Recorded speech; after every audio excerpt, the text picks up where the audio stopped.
اگر تمہارے والدین میں سے ایک یا دونوں تمہارے پاس بڑھاپے کی عمر کو پہنچ ہی جائیں، انہیں کبھی اف تک نہ کہنا، دل نہ توڑنا ان کا، چھاتی چوڑی کر کے بات نہ کرنا، ان سے کندھے جھکا کر بات کرنا، ادب سے گفتگو کرنا۔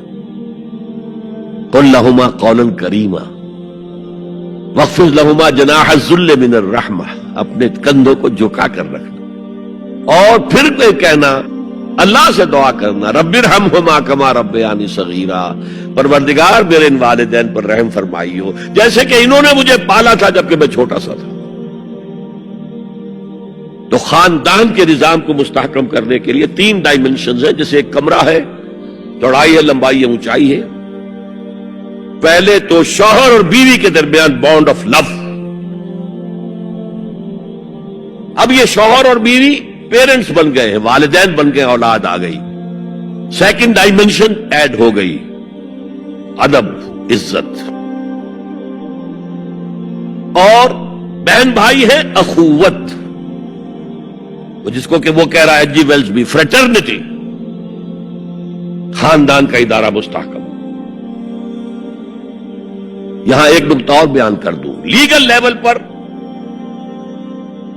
بیوی کے حقوق کم ہیں شوہر کے زیادہ، الرجال قوامون علی النساء، سیدھی سیدھی بات ہے، اور ہمیں ڈٹ کر کہنا چاہیے، اس سے زیادہ معقول بات کوئی نہیں۔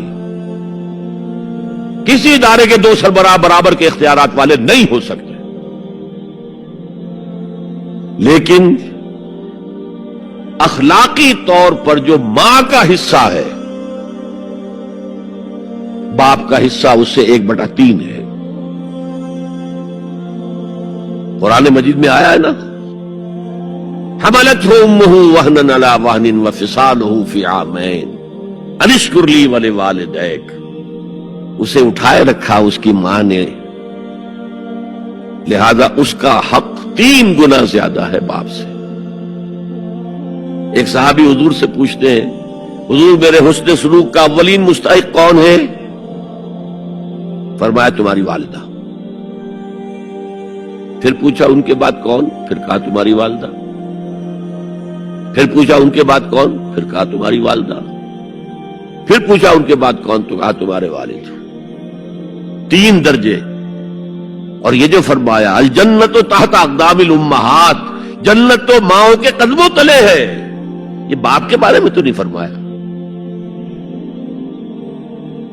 یہ ہے ایکویشن، بیلنس۔ اسلام قسط کی بات کرتا ہے، انصاف کی بات نہیں کرتا۔ انصاف تو یہ کہ آدھی روٹی ادھر دے دو، آدھی ادھر دے دو، انصاف ہے، یہ اچھی چیز ہے۔ یہ قسط یہ ہے کہ بوجھ اٹھانا ہے تو جو زیادہ قوی ہے اس کو زیادہ بوجھ دو اٹھائے، اور جو کمزور ہے اسے کم بوجھ دو، یہ قسط ہے۔ تو اسلام نے عورتوں پر ذمہ داریاں کم رکھی، ان کے اختیارات کم رکھے، لیکن اولاد پر حق ماں کا 3 درجے فائق رکھا۔